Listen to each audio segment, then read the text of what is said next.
Дэлхийн шилдэг сонгодог үлгэр гүнж ба вандуй. Эртээ урдын цагт нэгэн хаан тулсад царайлаг хаан хүү амьдран суудаг байжээ. Тэр эрийн цэнд хүрч хүнтэй гэрлэх нас нь олжээ. Тэгээд би жинхэнэ гүнжтэй л гэрлэхийг хүсэж байна гэж эцэг ихтэй хэлж гин. Тэгвэл миний хүү чи өөрөө тэрнийгээ хайж олох хэрэгтэй гэж хатан их нь хэлжээ. Гэхдээ би тэрнийг жинхэнэ гүнж гэдгийг яаж мэдхэв гэж хаан хүү асуухад хатан их нь "Эвидээ хүү минь, зүрх сэтгэл чинь чамд хэлэх болно" гэж хариулж гин.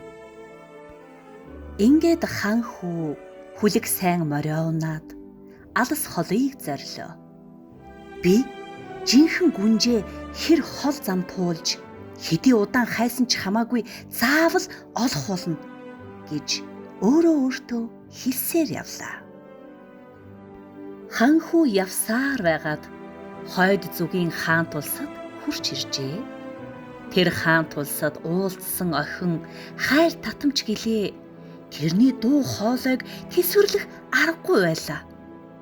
"Хөөе, би чиний гүнж болмоор байна" гэж хэлсэн охины үг уул толгодоор нэг цуурайтлаа гинэ. "Хөөх, бурхан минь, энэ охин миний гүнж болж чадахгүй. Дуу хоолой надад үнэхээр таалагдахгүй байна" гэж хаан хүү бодож морио унаж цааш давхисаар байгаад өмнө зүгийн хаан тулсад иржээ. "Хөөе, хаан хүү, би чиний гүнж болохыг хүсэж байна" гэж өмнө зүгийн хайр татам охин хэлээд хамт оройн хоол идэхийг урьлаа. Тэгээд тэд нар хоолоо идэж дуустал хаан хүү ямар нэгэн юм болохыг хүлээж суулаа. Гэтэл охин аяхтаа усаа амандаа хүргээд гисэн чимээ гаргаад ууж гинэ. Энэ үйлдэл нь хаан хүүд бас л таалагдсангүй.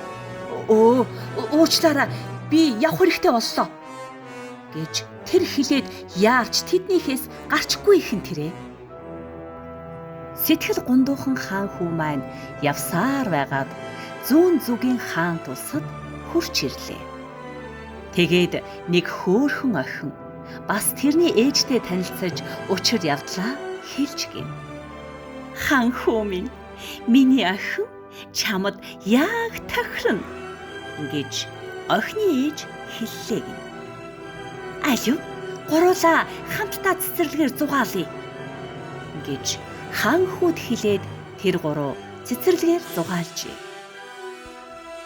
Тэд олон сайхан цэцэг алгалсан зүрэг замаар хамтдаа алхацгаалаа. Дууч шувууд жиргэж зүгийн нүд дүнгэнэ. Гэтэл зөвхөн охины ээж л ам хуурайгүй ярих ажээ. Гайхсан хаан хүү охиноос "Үгүй, чи ингэхэд яагаад юу ч ярихгүй байгаа юм бэ?" гэж асуухад ээж нь "Охин минь хардагч сонсож чаддаггүй юм аа" гэж хариулж гин. "Яадаг үлээ, уучлаарай. Би мартаж орхиж эртхэн замдаа гарыг" гэд хаан хүү яваад өглөө. Тэрээр өргөн уудам тал хүндий өвс бут битүү ургасан өтгөн ойг туулсаар баруун зүгийн хаан тулсад ирж гин. "Хөөш, хаан хүү, чи намайг эхнэрээ болгож авах юм уугүй юу? Би чамаас шаардаж байна" гэж баруун зүгийн хаан тулсын нэгэн охин ихэмсэг гэгч нь тушаалаа. Хаан хүү хариу юу ч хэлэлгүй мориндоо мордоод давхиад одлоо. Хөөрхий хаан хүү тэр сэтгэлээр ихэд унаж төрлөх нутаг руугаа буцлаа. Эцэг ихтэй явж очиод "Би хизээч өөрийн эхнэр болох гүнжээ олж чадахгүй юм байна гэж хэлж гин. Ингээд тэднийг унтахаар хэвтэж байтал гэнтхэн шуурга дэглээ гинэ. Аянга нэргэж, цахилгаан цахиж, хүчтэй бороо хувингаар цутгах шиг асгарч гарлаа. Тэгтэл гэнтхэн цайзын хаалгыг хэн нэгэн тогшиж гинэ. Хаалгыг онгойлтол ханхүүгийн хизээж харж байгаагүй үнэхэрийн үзэсгэлэнтэй нэгэн охин зогсож байжээ. Хонгорхон охин минь, гүй чи чинь бүр норчихсан байх шүү дээ. Алив бороо намжиж зогсдол энд байж болно гэж хатан их нь хэлж гин. Тэгтэл хатны араас ханхүү "Хөөе, ээжээ, энэ охин чинь хэн бэ?" гэж аяархан шивнэж асуухад хатан их охиныг сайтар ажиглаад "Бид олсон ч байж магадгүй" гэж хэлжээ. "Охин минь, галд ойртож дулаац.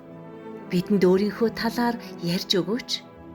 Дараа нь чамд өрөө гаргаж өгнө" гэж хатан их хэлээд охинд халуун цай хийж өглөө. Охин хатанд хандаж "Гялаалаа" гэж хэлэхэд тэрний дуу хоолой хөгжмийн аялгау мэт уянгалаг сонсогдох нь тэрэ. Тэгээд аяхта цайнаас нэг балгаад муу санаад шидэтэнд хаант улсаа яаж алдсан болон энд яаж хурч ирснээ бүгдийг нь нэгд нэгэнгүй ярьж өгчээ. Харин ханхүү тэр охиныг хараад өөрийнх нь хайж байсан жинхэнэ гүнж гэдэгт итгэлтэй байлаа.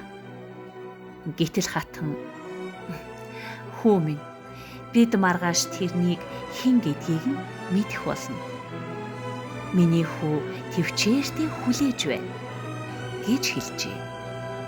Тэгээд хатан охиныг өөрийнхөө зассан унтлахын өрөөнд оруулж гинэ. Охины унтах өрөөнд маш том ор байлаа. Тэр орон дээр 21 ширхэг өдөн дэр, 21 ширхэг өдөн хүнжил, бас 21 ширхэг зөөлөн гудас тавьсан байв. Харин энэ бүгдийн хамгийн дор нь хатан нэг ширхэг вандуй тавьжээ. Ингээд хөөрхий охин унтах гэсэн боловч бүхэл шөнийн турш хөрвөөсөөр яаж ч хичээгээд унтаж чадсангүй. Маргааш өглөөнд хатан охиноос "За охин минь, сайхан амарч чадсан уу?" гэхэд охин "Намайг уучлаарай. Гэхдээ би шөнжин унтаж чадсангүй" гэд нойрмог нүдээ нухаллаа.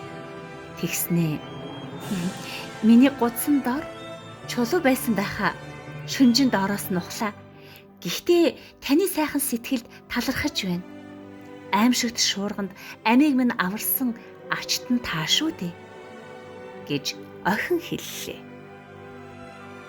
Ханхүү хатан хоёр гүнжийн юун тухай ярьж байгааг мэдэж байсан болохоор ханхүү жинхэнэ гүнжтэй учирсандаа үнэхээр их баярлаж байлаа. Тэр анх уулзсан мөчөөс эхлээд л охинд хайртай болсон байх нь тэрээ. Удалгүй тэд хурим нараа хийж аз жаргалтай сайхан амьдарч гинэ.